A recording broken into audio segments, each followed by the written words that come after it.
Wabarakatuh.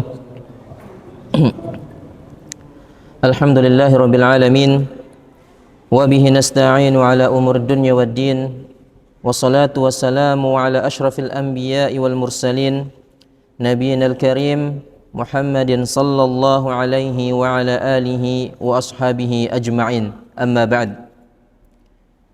Allahumma la sahla illa ma ja'altahu sahla wa anta taj'alul huzna idha syi'ta sahla.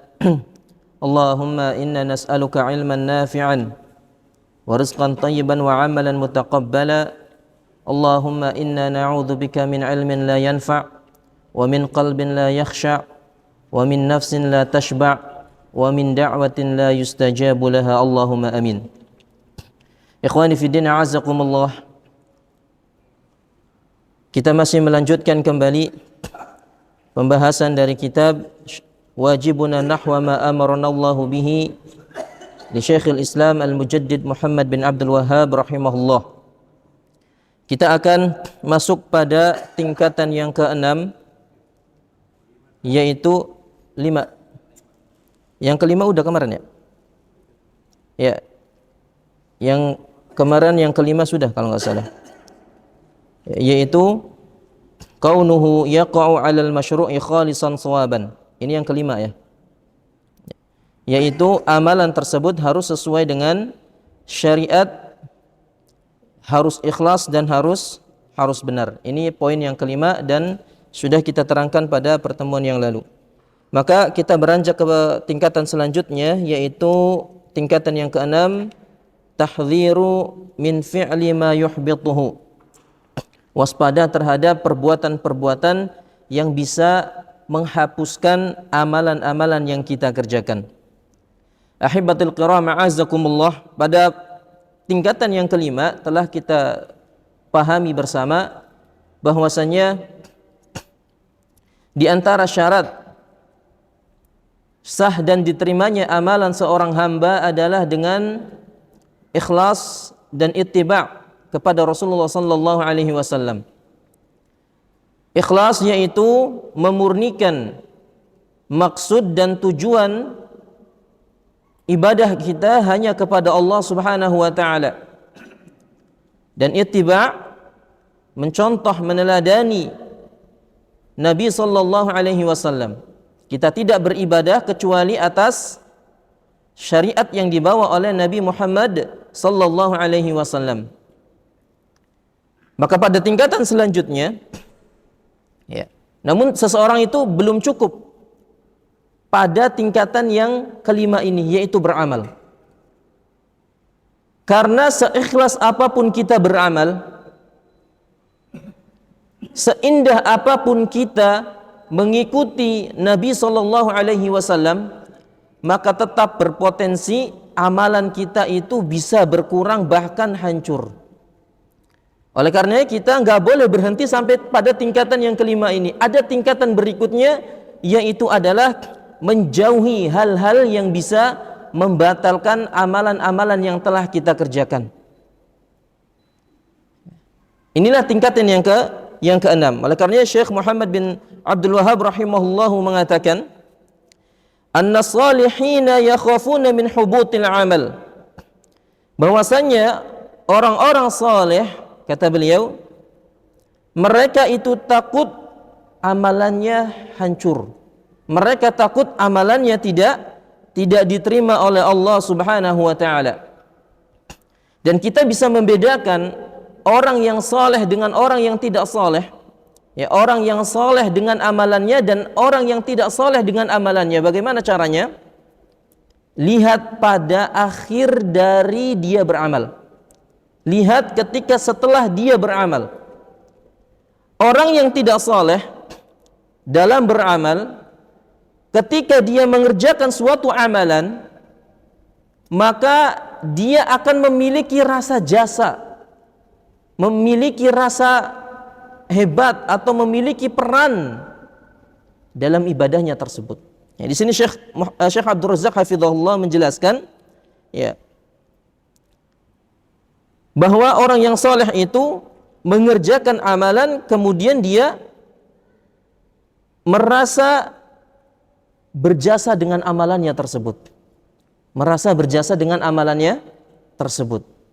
Sebagaimana firman Allah Subhanahu wa taala dalam surat Al-Hujurat ayat yang ke-17, Allah berfirman, "Yamunnuna 'alaika an aslamu qul la tamannu 'alayya islamakum balillahu yamunnu 'alaikum an hadakum lil imani in kuntum shadiqin." Kata Allah Subhanahu wa taala, mereka merasa berjasa kepadamu dengan keislaman mereka. Ya, setelah mereka berhasil mengislamkan beberapa orang, mereka memiliki jasa atas keislaman mereka. Maka Allah Subhanahu wa taala tegur, "Qul la tamannu 'alayya islamakum." Janganlah kalian merasa berjasa kepadaku terhadap keislaman mereka.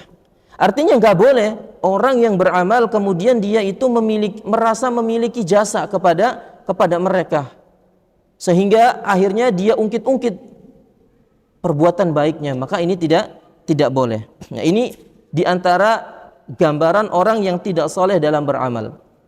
Amalannya benar, ikhlas dan sesuai contoh Nabi SAW, tapi di akhirnya dia memiliki jasa, merasa hebat dan sebagainya. Maka ini tidak boleh.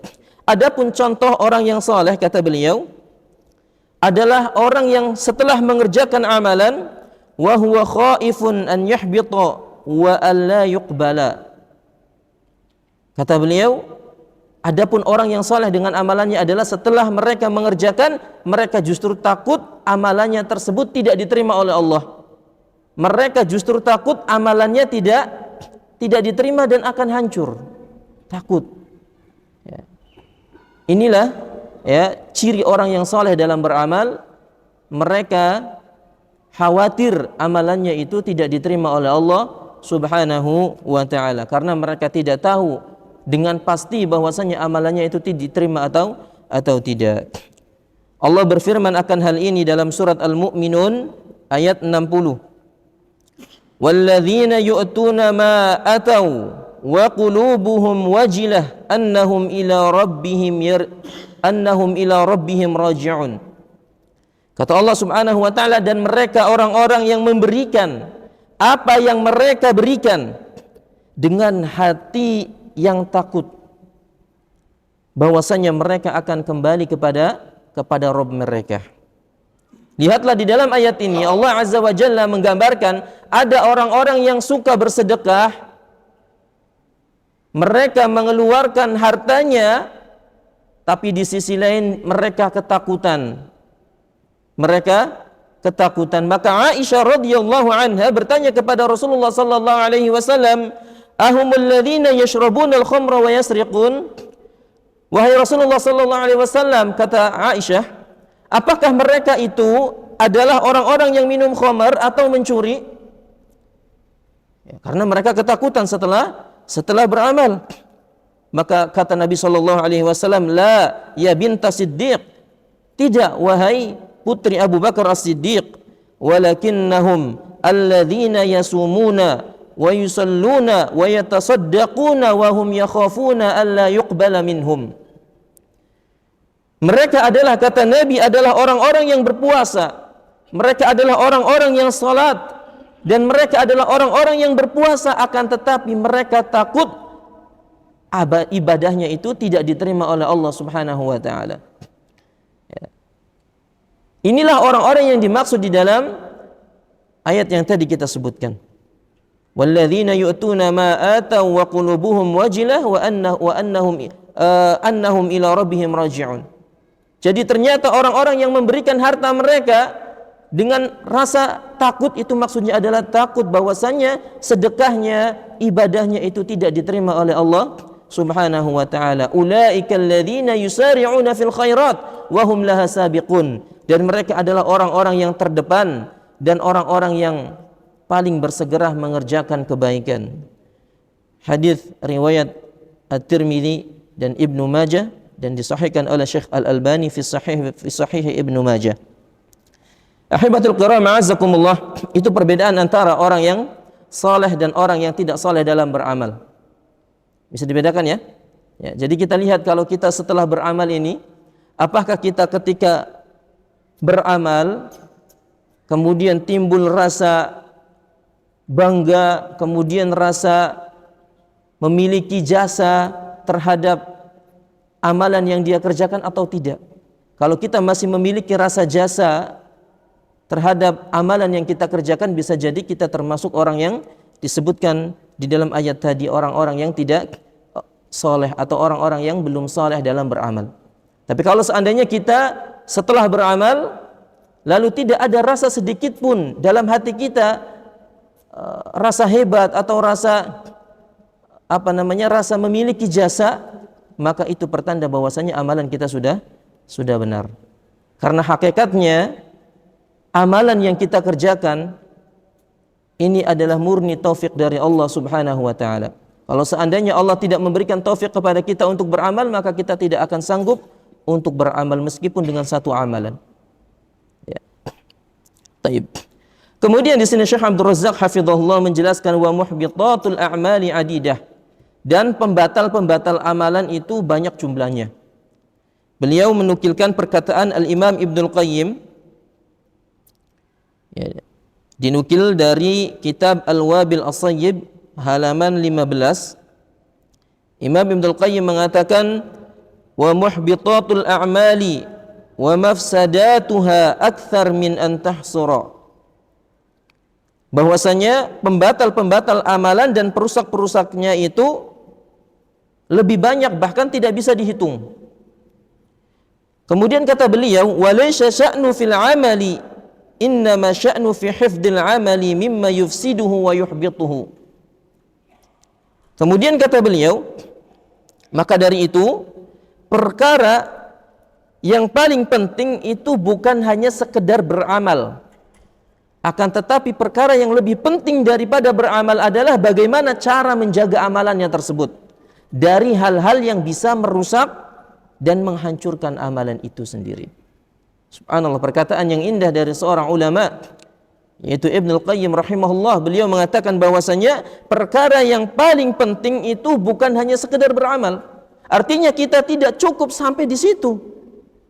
Perjuangan kita masih belum selesai, yaitu menjaga amalan kita agar tetap diterima oleh Allah Subhanahu wa taala. Karena bisa jadi ketika seseorang melakukan amalan, amalannya diterima, tapi belum tentu sampai akhir amalan tersebut akan diterima. Bisa jadi di tengah perjalanan amalan tersebut kena penyakit riya dan sebagainya sehingga amalan tersebut menjadi hancur. Ya. Oleh karena itu penting sekali menjaga amalan agar amalan yang kita kerjakan ini tidak sia-sia dan tidak terbuang begitu saja.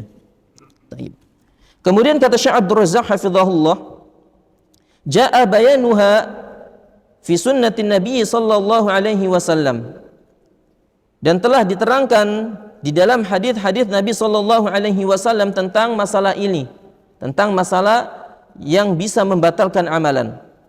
Ya, kita sebutkan di antaranya yang pertama adalah asyirku wariddah. Pembatal atau penghapus amalan yang pertama dan yang paling utama adalah asyirku wariddah, kesyirikan dan kemurtadan. Ya. Syirik, baik syirik kecil ataupun syirik besar, ini bisa menghapuskan amalan-amalan yang telah kita kerjakan. Apa dalilnya? Dalilnya ada pada surat Az-Zumar ayat 65. Allah Subhanahu wa taala berfirman, "Wa laqad uhiya ilaika wa ilal ladzina min qablika la in asyrakta la yahbatanna 'amaluka wa la takunanna minal khasirin." Kata Allah Azza wa Jalla, sungguh telah diwahyukan kepada engkau wahai Nabi Muhammad dan kepada orang-orang sebelumnya yaitu para nabi dan rasul, seandainya engkau wahai Muhammad berbuat kesyirikan, kata Allah Azza wa Jalla, maka niscaya akan hancur amalanmu dan engkau termasuk orang-orang yang merugi. Subhanallah, ikhwani fiddin a'azakumullah. Ayat ini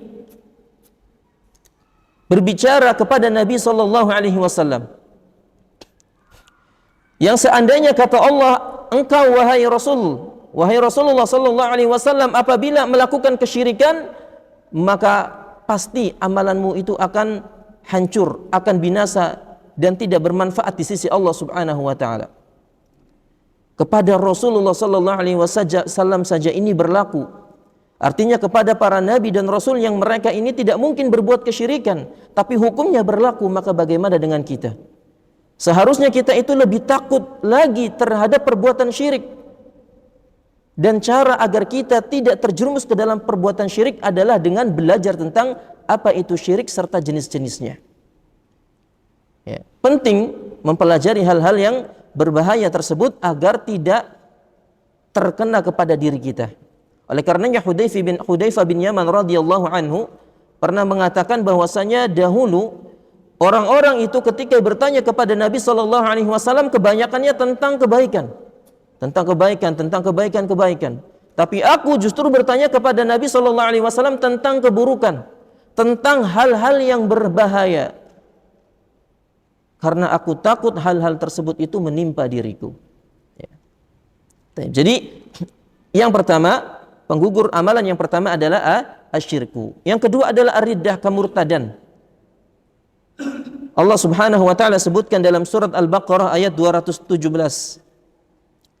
Allah berfirman, "Wa may yartadid minkum an dinihi fayamut wa huwa kafirun fa ulaika habitat a'maluhum fid dunya wal akhirah wa ulaika ashabun nari hum fiha khalidun." Kata Allah, siapa di antara kalian yang keluar dari agamanya, murtad, keluar dari agama Islam, dan dia meninggal di atas kekafiran, maka amalannya akan hancur. Meskipun amalannya tersebut banyak, maka ketika dia keluar dari agama Islam, maka otomatis amalannya akan hancur lebur, baik di dunia ataupun di akhiratnya, dan dia termasuk penghuni neraka kekal di dalamnya selama-lamanya. Ya.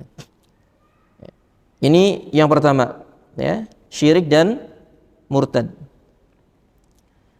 Penggugur yang kedua adalah riya. Ya, riya ini sudah kita sering singgung, ya, yaitu seseorang beribadah kepada Allah Subhanahu wa taala namun bertujuan untuk mendapatkan sanjungan dari manusia. Jadi yang namanya riya, dia beribadahnya kepada Allah. Kalau seandainya seseorang dia beribadah kepada manusia, maka dia telah berbuat syirik. Tapi definisi riya adalah dia beribadah kepada Allah dengan tujuan untuk mendapatkan sanjungan atau pujian dari manusia. Jadi niatnya bercabang. Niatnya tadi udah benar kepada Allah tapi bercabang. Ya, sehingga orang seperti ini tidak dikatakan ikhlas, tapi dia berbuat kesyirikan. Ya. Ar-riya. Disebutkan di dalam hadis yang diriwayatkan oleh Imam Ibnu Majah dan dihasankan oleh Syekh Al-Albani dalam Sahih Ibnu Majah dari sahabat Abu Sa'id Al-Khudri radhiyallahu anhu qala kharaja alaina Rasulullah sallallahu alaihi wasallam wa nahnu natadzakarul Masih ad-Dajjal. Abu Sa'id Al-Khudri menceritakan dahulu Rasulullah sallallahu alaihi wasallam ketika kami sedang berbincang-bincang tentang Dajjal, ya, tentang Dajjal itu kayak gimana dan sebagainya. Intinya lagi bahas tentang masalah Dajjal. Tiba-tiba Nabi sallallahu alaihi wasallam ikut nimbrung di tengah-tengah mereka. Lalu Nabi sallallahu alaihi wasallam mengatakan, "Ala ukhbirukum bima huwa akhwafu alaikum indi minal Masihid Dajjal?" Wahai para sahabatku, maukah aku kabarkan kepada kalian tentang hal yang aku paling khawatirkan kepada kalian? Yang paling aku khawatirkan menimpa kalian daripada Masih ad-Dajjal. Subhanallah, kita tahu bahwasanya fitnah Dajjal itu sangat luar biasa mematikan. Ya, tapi itu tidak terlalu dipikirkan oleh Nabi SAW. Nabi SAW memikirkan ada sesuatu yang kiranya para sahabat ini rawan atau rentan terkena penyakit tersebut. Maka para sahabat bertanya, "Bala ya Rasulullah." Tentu ya Rasulullah. Maka beliau menyebutkan asyirkul khafi. Hal tersebut adalah syirik yang tersembunyi. Syirik yang tersembunyi. Apa syirik yang tersembunyi? Maka Nabi menjelaskan an yaqumar rajulu yusalli fayuzayyinu salatahu lima yara minan nadhari rajulin. Syirik tersembunyi itu adalah seseorang dia beribadah, salat, lalu dia hiasi salatnya agar orang-orang itu melihat kepada dia. Ya. Agar orang-orang itu memuji dia dan sebagainya. Inilah yang disebut dengan ar-riya. Ternyata riya itu adalah penyakit yang dikhawatirkan oleh Nabi sallallahu alaihi wasallam. Bahkan melebihi kekhawatiran Nabi sallallahu alaihi wasallam terhadap fitnatud dajjal. Kenapa beliau khawatir terhadap syirik khafi daripada fitnah dajjal? Karena para sahabat mengetahui ilmunya kuat. Oh, ini adalah dajjal. Apa yang harus mereka lakukan mereka tahu. Tapi masalah syirik khafi, syirik yang tersembunyi ini susah untuk dilawan. Bahkan mungkin hampir manusia terkena penyakit yang namanya riya ini. Ya. Oleh karena itu jangan sampai kita terjumus oleh penyakit yang satu ini, yaitu penyakit riya. Karenanya disebutkan pada pertemuan-pertemuan sebelumnya ada 3 orang yang dilempar pertama kali ke dalam api neraka, itu sebabnya adalah karena riya. Padahal amalannya luar biasa, dia mujahid, dia orang yang membaca Al-Quran atau mempelajari ilmu agama, atau yang ketiga dia orang yang dermawan. Subhanallah, melakukan amalan saleh tapi niatnya salah, justru menjerumuskan mereka ke dalam api neraka. Ya. Kemudian ahibatul kiram a'azzakumullah, di sini Syekh Abdul Razak memberikan contoh orang-orang yang riya. Beliau menyebutkan, ya, contohnya adalah orang-orang yang salat di malam hari lalu dia menangis kepada Allah Subhanahu wa taala. Namun ketika dia bertemu dengan temannya, dia sebutkan ibadah yang dia kerjakan di hadapan manusia. Dulu tadi malam saya menangis dan ini dan itu, akhirnya orang tersebut pun memuji hamba tersebut. Ini di antara contoh riya. Lalu di sini Syekh Abdul Razak menyebutkan, wa qad syuftu fin nasi anna 'adadan minal hujjaji yaltaqitu li nafsihi suwaran. Beliau bercerita, aku melihat sendiri beberapa jamaah haji itu ketika mereka menunaikan ibadah haji, mereka itu justru foto-foto atau mereka itu mengambil video di tempat-tempat yang dia sedang beribadah. Ya, beliau sebutkan misalnya di tempat jamarat, ya, ada orang yang beliau melihat sendiri, ya, orang yang melempar jamarat kemudian menyuruh temannya untuk memvideo. Ya, lalu dia sedang angkat tangan seakan-akan dia itu sedang berdoa dengan penuh khusyuk kepada Allah Subhanahu wa taala di depan jamarat ataupun di tempat-tempat yang lainnya, di Arafah, Mina dan sebagainya. Ya, dan tentunya ini adalah perbuatan yang sangat berbahaya yang bisa membatalkan amalan seseorang. Ya. Oleh karena itu kenapa pada pertemuan sebelumnya kita sebutkan beberapa para salafus saleh, ya, bagaimana mereka, kesungguhan mereka dalam menyembunyikan amal ibadah mereka. Bagaimana mereka itu bersungguh-sungguh dalam menyembunyikan amalan mereka. Ada yang subhanallah gak pernah kelihatan sholat sunnah di masjid, dia hanya sholat sunnah di rumahnya. Ada yang subhanallah sedekah di tengah malam dan tidak ada yang mengetahuinya, justru diketahui setelah dia meninggal. Ada pula yang dia subhanallah puasa bertahun-tahun lamanya tidak diketahui oleh keluarganya dan tetangganya. Itu subhanallah, mereka sangat bersemangat dalam menyembunyikan amalan mereka. Karena amalan yang tersembunyi itu pahalanya lebih besar dan lebih dekat kepada ikhlasan, sehingga kita perlu menyembunyikan amalan-amalan yang kita kerjakan. Bahkan Imam Asy-Syafi'i rahimahullah mengatakan, hendaknya seorang muslim itu memiliki amalan yang tersembunyi yang hanya diketahui dirinya dengan Allah saja. Dia harus punya suatu amalan yang kiranya bisa dia andalkan di hadapan Allah Azza wa Jalla. Amalan yang hanya diketahui antara Allah dengan dirinya saja. Karena bisa jadi amalan tersebutlah amalan yang ikhlas dan amalan yang diterima oleh Allah Subhanahu wa taala. Baik. Ahibatul kiram a'azzakumullah, oleh karenanya Nabi sallallahu alaihi wasallam ketika berniat ingin menunaikan haji, maka bagaimana doa yang diajarkan oleh beliau? Ya, doa beliau ketika haji adalah Allahumma hajjatun la riya'a fiha wala sum'ah. Ya Allah, aku menunaikan ibadah haji kepadamu tanpa riya dan tanpa sum'ah. Ini doa yang dilafalkan oleh Nabi SAW ketika menunaikan ibadah haji. Artinya Nabi SAW pun berusaha menjaga ibadahnya, menjaga amalannya tersebut dari penyakit riya dan penyakit sum'ah. Lalu subhanallah, orang sekarang dengan bangganya dia itu foto di depan Ka'bah sambil mengangkat tangannya, sambil sujud, sambil ibadah-ibadah yang lainnya, subhanallah. Ya. Maka jangan sampai kita melakukan hal-hal tersebut. Na'udzubillah. Taib, ahibatul kiram, azakumullah. Itu yang kedua adalah riya ataupun sum'ah. Di antaranya juga adalah ujub. Ujub. Apa ujub itu? Bangga dirinya. Kata Nabi SAW dalam sebuah hadis yang diriwayatkan oleh Imam Al-Bazzar dan Imam At-Tabrani dan dihasankan oleh Syekh Al-Albani dalam sahihnya, Nabi mengatakan, thalathun muhlikatun. Ada 3 hal yang membinasakan. Yang pertama adalah syukhun muta', pelit yang ditaati, ya, orang yang pelit, bakhil. Yang kedua, hawa muttaba', adalah hawa nafsu yang diikuti, ya, pengikut hawa nafsu. Dan yang ketiga adalah wa i'jabul mar'i bi nafsihi, yaitu seseorang bangga dengan dirinya sendiri. Seseorang bangga dengan dirinya sendiri. Oleh karenanya Syekh Muhammad bin Shalih Al-Utsaimin menegaskan bahwasanya al-ujbu muhbitun lil amal. Ujub itu bisa membatalkan amalan berdasarkan hadis yang tadi kita sebutkan. Contohnya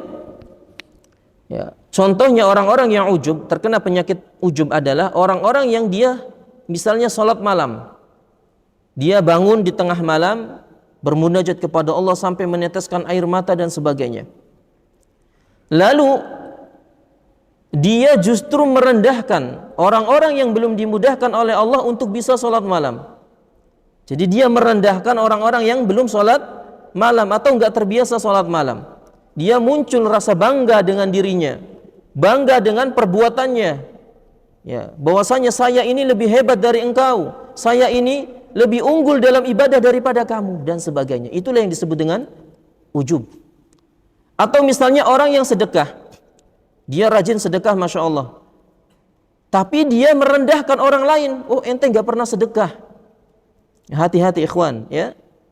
Itu adalah penyakit ujub yang bisa membatalkan amalan seorang. Atau misalnya seseorang rajin puasa Senin Kemis, lalu ada temannya dia nggak puasa, lalu dia katakan, ente bagaimana sih nggak pernah puasa? Ya, kayak saya dong, puasa setiap Senin Kemis dan sebagainya. Ini adalah penyakit ujub yang harus dijauhi karena itu bisa membatalkan amalan. Oleh karenanya Al-Imam Ibnul Mubarak rahimahullah mengatakan, la a'lamu fil musallina syai'an syarrun minal ujub. Aku tidak pernah melihat sesuatu yang paling buruk dalam diri seorang yang sedang sholat kecuali penyakit ujub. Jadi dia sholat, rajin sholat, tapi justru dia memiliki penyakit ujub, merendahkan orang lain yang belum terbiasa sholat. Ya, ini penyakit yang buruk. Taib. Berikutnya yang ketiga, hal yang bisa membatalkan amalan adalah menzalimi orang lain. Menzalimi orang lain baik dengan lisannya, dengan perbuatannya, ataupun dengan perkataannya, ya, dengan lisannya ataupun dengan perbuatannya. Maka itu bisa membatalkan amalan seseorang. Hal ini disebutkan oleh Nabi SAW dalam sebuah hadis yang diriwayatkan oleh Imam Muslim. Nabi SAW bersabda kepada para sahabatnya, atadruna manil muflis, wahai para sahabatku, apakah kalian tahu siapakah orang yang bangkrut itu? Orang yang paling bangkrut? Maka para sahabat menjawab, al-muflisu fina man la dirhama lahu wa la mata'. Wahai Rasulullah, orang yang bangkrut menurut kami itu adalah orang yang enggak punya dirham ataupun dinar, orang yang enggak punya harta. Itulah orang-orang yang bangkrut menurut pandangan kami. Namun Nabi SAW memiliki pandangan lain. Beliau menjelaskan, innal muflisa min ummati man ya'ti yaumal qiyamah bi salatin wa siyamin wa zakatin wa ya'ti qad syatama hadha wa qadhafa hadha wa akala mala hadha wa safaka dama hadha wa daraba hadha fayu'ta min hasanatihi wa hadha min hasanatihi. Kata Nabi SAW, orang yang bangkrut dari umatku adalah orang-orang yang datang pada hari kiamat. Mereka membawa pahala salat, mereka membawa pahala puasa, mereka membawa pahala zakat. Akan tetapi di sisi lain mereka itu suka mencela orang lain. Mereka suka menyakiti temannya. Mereka suka menuduh yang tidak-tidak kepada temannya. Suka menumpahkan darah, suka makan harta temannya dan sebagainya. Intinya dia itu suka menzalimi orang lain. Maka pada hari kiamat kelak, kebaikan-kebaikan yang dia miliki itu diambil, lalu diberikan kepada orang-orang yang dia zalimi. Dalam riwayat lain sesuai dengan kadar kezalimannya. Ya, misalnya ada 10 orang yang dia zalimi, maka ibadah-ibadah yang dia kerjakan selama dia hidup itu akan dibagi-bagikan kepada 10 orang tadi. Ya. Yang satu dapat segini, yang satu dapat ini, segini-segini, sesuai dengan kadar kezaliman yang dia lakukan kepada orang tersebut. Fa in faniyat hasanatuhu qabla an yaqbidha ma alaihi ukhidha min khatayahum faturihat alaihi thumma turiha finnar. Kemudian setelah itu kata Nabi SAW, setelah kebaikannya habis dibagi-bagi, lalu masih ada orang yang belum kebagian kebaikan, justru keburukan orang yang ia zalimi itu diambil lalu diberikan kepada orang yang zalim tadi. Ya. Subhanallah, rugi apa tidak? Dan akhirnya dia pun dilempar ke dalam api neraka dan dia menjadi hamba yang paling bangkrut. Ya. Maka jangan sampai kita menjadi hamba yang bangkrut adalah dengan memperhatikan sikap kita terhadap orang lain. Perbaikilah muamalah kita kepada orang lain, jangan sampai kita menzalimi, baik dengan lisan, dengan isyarat ataupun dengan perbuatan kita. Hendaknya jaga perbuatan kita agar jangan sampai menzalimi orang lain. Baik. Kemudian berikutnya, amalan yang keempat adalah bermaksiat dikala sendiri. Bermaksiat dikala sendiri. Nah, inilah yang sering terjadi. Mungkin sering terjadi di tengah-tengah kaum muslimin. Umumnya mereka itu berani bermaksiat kepada Allah Subhanahu wa taala itu tatkala merasa sendirian. Tatkala tidak ada yang melihatnya. Tatkala tidak ada orang yang tidak ada di sekelilingnya. Mereka merasa aman, lalu akhirnya dia bermaksiat kepada Allah padahal Allah Azza wa Jalla melihat apa yang dia lakukan. Ya. Kata Nabi SAW dalam sebuah hadis yang diriwayatkan oleh Imam Ibnu Majah dan disahihkan oleh Syekh Al-Albani, Rasulullah SAW bersabda, la a'lamanna aqwaman min ummati ya'tuna yaumal qiyamah bihasanatin amthalil jibali tihamata bidha fayaj'aluha Allahu haba'an manthura. Kata Nabi SAW, sungguh aku mengetahui suatu kaum dari umatku yang datang pada hari kiamat kelak dengan membawa kebaikan-kebaikan, bahkan kebaikan tersebut tinggi setinggi gunung Tuhamah yang putih. Jadi dia memiliki kebaikan yang luar biasa banyaknya sampai sebesar gunung Tihamah yang putih. Lalu Allah Azza wa Jalla menghancurkan amalan tersebut seperti debu yang berterbangan. Artinya Allah tidak akan menerima ibadahnya tersebut. Ibadah yang dia kerjakan meskipun banyak sia-sia tidak diterima oleh Allah Subhanahu wa taala. Maka ada salah seorang sahabat yang bernama Thauban radhiyallahu anhu berkata, "Ya Rasulullah, sifhum lana wajilhum lana alla nakuna minhum wa nahnu la na'lam." Wahai Rasulullah sallallahu alaihi wasallam, berikanlah ciri-ciri mereka kepada kami dan jelaskanlah siapakah mereka agar kami tidak menjadi orang-orang seperti itu. Agar kami tidak menjadi orang-orang yang amalannya hancur lebur, dihancurkan oleh Allah Subhanahu wa taala. Maka kata Nabi sallallahu alaihi wasallam, "Amma innahum ikhwanukum min jildatikum ya'khuduna minal laili kama ta'khuduna walakinnahum aqwamun idza khalau bi maharimillahi intahakuha." Kata Nabi sallallahu alaihi wasallam, mereka itu adalah saudara-saudara kalian. Mereka ada di tengah-tengah kalian, berasal dari kulit yang sama seperti kalian. Mereka salat malam seperti kalian salat. Akan tetapi ketika mereka sendirian, mereka melanggar syariat-syariat Allah, mereka bermaksiat kepada Allah Subhanahu wa taala. Maka orang seperti itu akan dihancurkan amalannya oleh Allah Azza wa Jalla, meskipun amalannya itu sebesar gunung Tihamah. Subhanallah, ikhwani fi din, azakumullah. Oleh karenanya Nabi sallallahu alaihi wasallam memberikan solusi agar kita tidak termasuk hamba yang disebutkan tadi, adalah dengan menerapkan sifat muraqabah dalam diri kita. Sifat senantiasa diawasi oleh Allah Subhanahu wa taala. Oleh karenanya tingkatan yang paling tinggi dalam diri seorang hamba itu adalah al-ihsan. Apa itu ihsan? An ta'budallaha ka'annaka tarahu fa in lam takun tarahu fa innahu yarak. Engkau beribadah kepada Allah Subhanahu wa taala seakan-akan engkau melihatnya. Maksudnya adalah melihat dengan mata hatinya.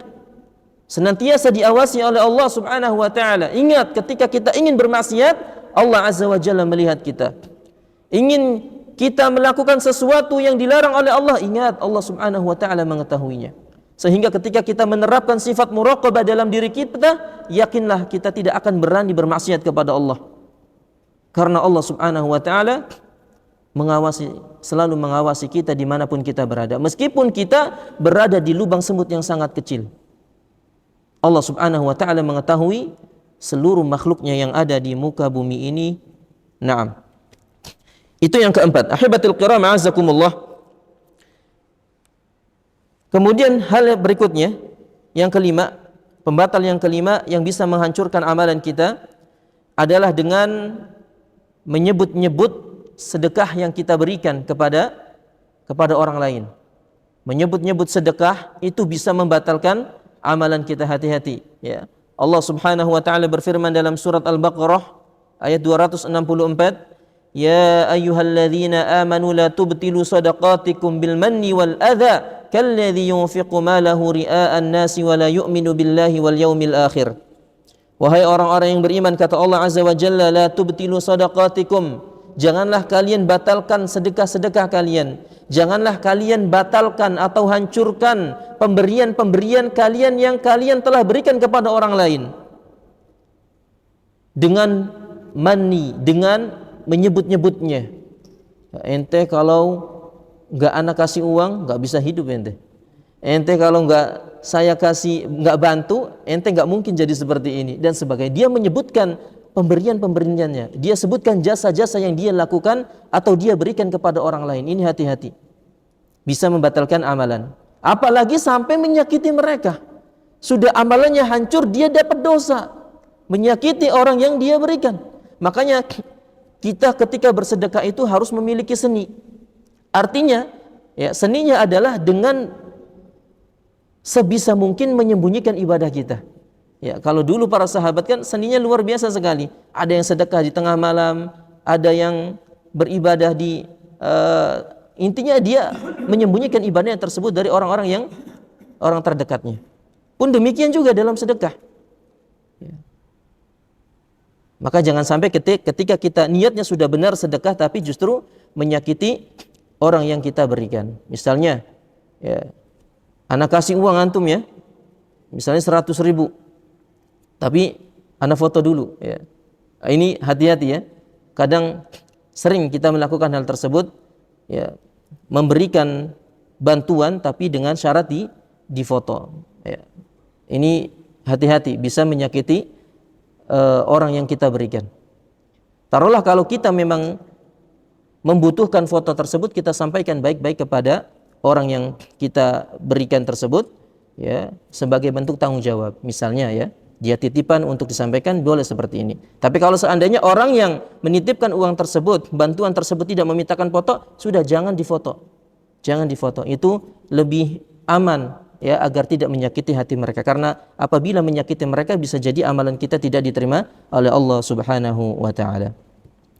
Amalan berikutnya, amalan yang ketujuh adalah meremehkan orang mukmin yang berbuat dosa. Ketika kita melihat orang yang berbuat dosa lalu kita remehkan, kita merasa bahwa kita adalah orang yang paling taat kepada Allah, ini enggak boleh. Ya. Meremehkan orang-orang yang berdosa, apalagi sampai mengatakan, "Oh, si fulan itu enggak bakal diampuni oleh Allah karena maksiatnya banyak." Ini enggak boleh seperti ini. Nabi SAW bersabda dalam sebuah hadis yang diriwayatkan oleh Imam Muslim dari sahabat Jundub radhiyallahu anhu, beliau menceritakan anna rajulan qala, "Wallahi la yaghfirullahu li fulan." Sahabat Jundub bercerita ada seseorang yang mengatakan, demi Allah, Allah tidak akan mengampuni si fulan. Orang tersebut mengatakan, demi Allah, Allah tidak akan mengampuni si fulan. Wa inna Allah qala, akan tetapi Allah Subhanahu wa taala berkata, "Man dzalladzi yata'alla 'alayya alla an man dzalladzi yata'alla 'alayya alla aghfira li fulan." Tapi justru Allah Subhanahu wa taala berkata, siapa yang bersumpah dengan penuh kesombongan atas namaku, bahwasanya aku itu tidak akan mengampuni si fulan. Allah menyangkal perkataan orang yang tadi mengatakan fulan itu tidak akan diampuni oleh Allah. Allah bantah. Lalu Allah mengatakan, fa inni qad ghafartu li fulan wa ahbabtu amalaka.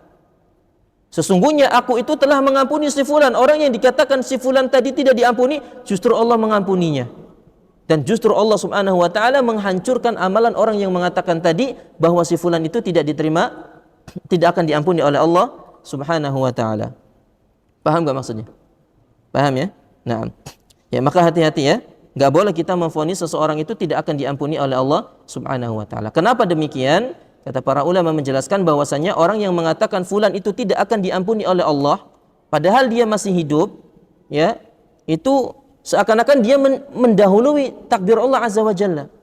Kita tidak tahu bahwasanya bisa jadi si fulan tersebut nanti akhir hayatnya dia bertobat kepada Allah dan Allah ampuni, bisa jadi seperti itu. Ya. Makanya dia itu mendahului takdir, makanya dicela oleh Allah Subhanahu wa taala. Baik, yang berikutnya yang ketujuh, amalan yang bisa mendatangkan amalan yang bisa menggugurkan perbuatan kita adalah dengan mendatangi dukun. Mendatangi dukun.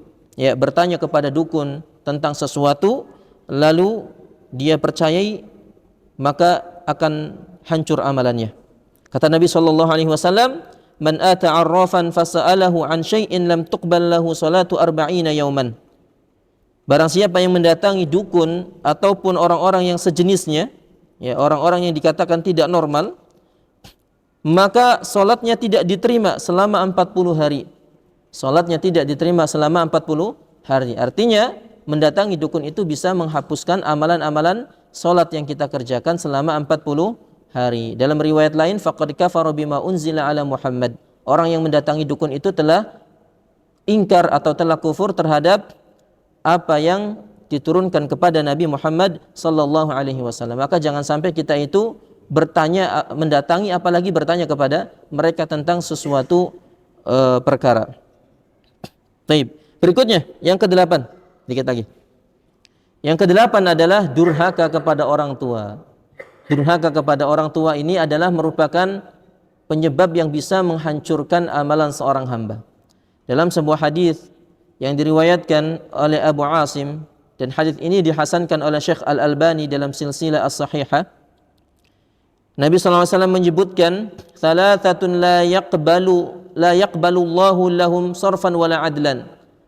Ada 3 orang yang Allah Subhanahu wa taala tidak akan menerima amalannya, baik amalan yang wajib ataupun amalan yang sunnah. Tidak diterima dua-duanya oleh Allah Azza wa Jalla. Disebutkan yang pertama, aqun, orang yang durhaka kepada orang tua mereka. Ya, orang yang durhaka kepada orang tua mereka, dan durhaka itu adalah termasuk dosa besar. Yang kedua adalah mannanun. Ya, orang-orang yang mengungkit-ungkit sedekah sebagaimana yang tadi kita sebutkan. Ya. Dan yang ketiga, mukadzibun bil qadari, yaitu orang yang mendustakan takdir. Orang-orang yang mengingkari adanya takdir, maka dipastikan amalannya tidak akan diterima dan akan dihancurkan oleh Allah Subhanahu wa taala. Yang kesembilan adalah bergembira atas terbunuhnya seorang mukmin. Bergembira atas terbunuhnya seorang mukmin, atau bahkan dia membunuh seorang mukmin lalu dia senang, maka amalannya akan dihancurkan oleh Allah Azza wa Jalla. Dalam sebuah hadis yang diriwayatkan oleh Imam Abu Dawud, Rasulullah SAW bersabda, "Man qatala mu'minan faghtabata biqatlihi lam yaqbalillahu minhu sarfan wala adlan." Barang siapa yang membunuh seorang mukmin lalu dia bergembira dengan terbunuhnya mukmin tersebut, maka Allah Azza wa Jalla tidak akan menerima amalannya, baik amalan sunnah ataupun amalan yang wajib, tidak diterima oleh Allah Azza wa Jalla. Ya. Baik, berikutnya yang ke-10 adalah meninggalkan salat asar. Meninggalkan salat asar. Rasulullah sallallahu alaihi wasallam bersabda, "Man taraka salatal asri faqad habita 'amaluh." Siapa yang meninggalkan salat asar, maka hancur amalannya. Ya. Orang yang meninggalkan salat asar, maka akan hancur amalannya. Maksudnya di sini bukan salat jamaah ya, tapi adalah orang-orang yang dia meninggalkan salat asar dengan sengaja tanpa uzur. Ya, maka orang seperti itu akan hangus amalannya, tidak diterima oleh Allah Subhanahu wa taala. Adapun orang-orang yang tidak salat jamaah ketika asar, maka dia tetap mengerjakan salat asar tapi dia berdosa karena melakukan perbuatan atau melanggar perintah Allah Subhanahu wa taala. Misalnya laki-laki yang tidak salat jamaah asar, ya maka tetap, tapi dia mengerjakannya, maka dia tidak masuk kepada keumuman hadis ini karena dia mengerjakannya meskipun dia tidak berjamaah, tapi di sisi lain dia berdosa. Kemudian yang ke-11 adalah minum khamr atau orang-orang yang kecanduan khamr. Ya, ini orang-orang yang akan hancur amalannya. Kata Nabi sallallahu alaihi wasallam, "Man syaribal khamra lam tuqbal lahu salatu arba'ina sabahan. Fa in taballahu alaihi wa in 'ada lam tuqbal salatuhu arba'ina sabahan." Barang siapa yang meminum khamr, maka salatnya tidak akan diterima selama 40 hari. Dan apabila dia bertobat, maka Allah akan menerima tobatnya. Dan apabila dia kembali minum khamr, maka lagi-lagi salatnya tidak akan diterima oleh Allah Subhanahu wa taala. Jadi hati-hati ya orang-orang yang minum khamr ini. Ya, apapun jenisnya, ya, maka akan tidak diterima salatnya selama 40 hari. Dan yang terakhir adalah seorang istri yang durhaka kepada suaminya. Sebentar. Ya, yang ke-12 adalah durhakanya seorang istri kepada suaminya. Rasulullah sallallahu alaihi wasallam bersabda dalam sebuah hadis yang diriwayatkan oleh Imam Ibnu Majah dan dihasankan oleh Syekh Al-Albani dalam Mishkatul Masabih, Nabi mengatakan, "Thalathatun la tartafi'u salatuhum fawqa ru'usihim shibran." Jadi kata Nabi SAW, ada 3 kelompok orang yang salatnya tidak diangkat oleh Allah Subhanahu wa taala ke atas langit meskipun jaraknya itu 1 jengkal. Artinya amalan tersebut tertahan, belum diterima oleh Allah Subhanahu wa taala. Disebutkan yang pertama adalah rajulun amma qauman wa hum lahu karihun. Orang yang mengimami tapi imam tersebut dibenci oleh kaumnya. Kaumnya tersebut, makmumnya tersebut membenci orang tersebut. Yang kedua, imra'atun batat wa zawjuha 'alaiha sakhitun. Yang kedua adalah seorang istri yang suaminya tertidur dalam keadaan murka kepadanya, dalam keadaan marah kepadanya. Maka salatnya tertahan, tidak akan diangkat oleh Allah Subhanahu wa taala. Dan yang ketiga adalah wa ikhwani mutasarimani, dan 2 orang yang berselisih diam-diaman. Diam-diaman, orang tersebut tidak tegur sapa, tidak saling menyapa dan sebagainya. Dia bermusuhan. maka orang seperti itu salatnya tidak akan diterima, ya, sampai kapan? Sampai mereka berdamai dengan saudaranya tersebut. Nah, itulah beberapa amalan yang bisa menghancurkan pahala-pahala yang telah kita kerjakan. Ya. Ada 12 ya yang kita rangkum. Yang pertama adalah syirik dan murtad. Yang kedua riya, ujub ataupun sum'ah. Yang ketiga menzalimi orang lain. Yang keempat bermaksiat tatkala sendirian. Yang kelima ya menyebut-nyebut sedekah ya, sampai menyakitinya. Dan yang keenam meremehkan orang yang berdosa, merasa dirinya itu lebih hebat dan sebagainya. Dan yang ketujuh adalah mendatangi dukun. Yang kedelapan adalah durhaka kepada kedua orang tua ataupun mengingkari takdir. Dan yang kesembilan bergembira atas wafatnya seorang mukmin atau bahkan dia membunuh seorang mukmin lalu dia bergembira. Dan yang kesepuluh adalah meninggalkan salat asar. Yang kesebelas minum khamr. Dan yang ke-12 adalah durhakanya seorang istri kepada suami. Taib. Insyaallah kita lanjutkan pada kesempatan yang akan datang, yaitu tentang tingkatan yang terakhir atau tingkatan yang ke-7. Di sini Syekh Muhammad bin Abdul Wahhab menyebutkan, belum selesai ya. Kata beliau, anna salihina yakhafuna min hubutil amal liqaulihi ta'ala an tahbata a'malukum wa antum la tash'urun. Ya, tadi beliau menyebutkan bahwasanya orang-orang saleh itu mereka khawatir ya amalannya itu hancur, amalannya tidak diterima oleh Allah Subhanahu wa taala karena mereka memahami ayat dalam surat Al-Hujurat ayat yang kedua bahwasanya amalan-amalan kalian itu hancur sedangkan kalian tidak mengetahui. Itulah ya sebab kenapa mereka itu merasa khawatir amalannya hancur dan tidak diterima oleh Allah Subhanahu wa taala. Dan kalau kita lihat ya disebutkan para salaf terdahulu, mereka itu ketika sebelum datangnya bulan Ramadan mereka bersungguh-sungguh ya, sebagaimana disebutkan oleh Ibnu Rajab dalam kitabnya Lataif Ma'arif. Beliau menyebutkan dahulu para salafus saleh mereka itu berdoa 6 bulan lamanya sebelum datangnya bulan Ramadan. Mereka berdoa meminta agar Allah mempertemukan mereka dengan bulan Ramadan.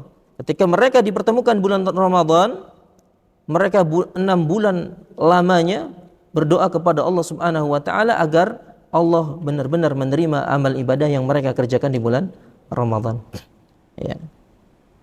Wa hadhihi min aqallil asya'i fi zamanina.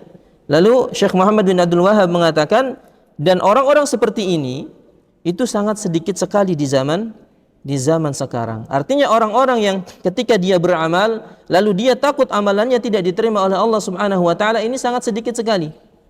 Ya, kebanyakan orang ketika mereka sudah beramal ya sudah. Ya, tanpa mereka memohon kepada Allah Azza wa Jalla agar Allah menerima amal ibadah mereka.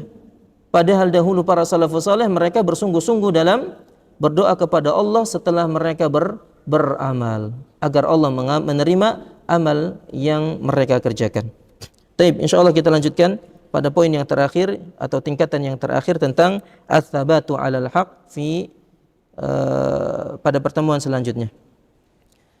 Ada pertanyaan sebelum kita akhiri? Tidak ada. Baik. Subhanakallahumma wa bihamdika asyhadu an la ilaha illa anta astaghfiruka wa atubu ilaik. Assalamualaikum warahmatullahi wabarakatuh.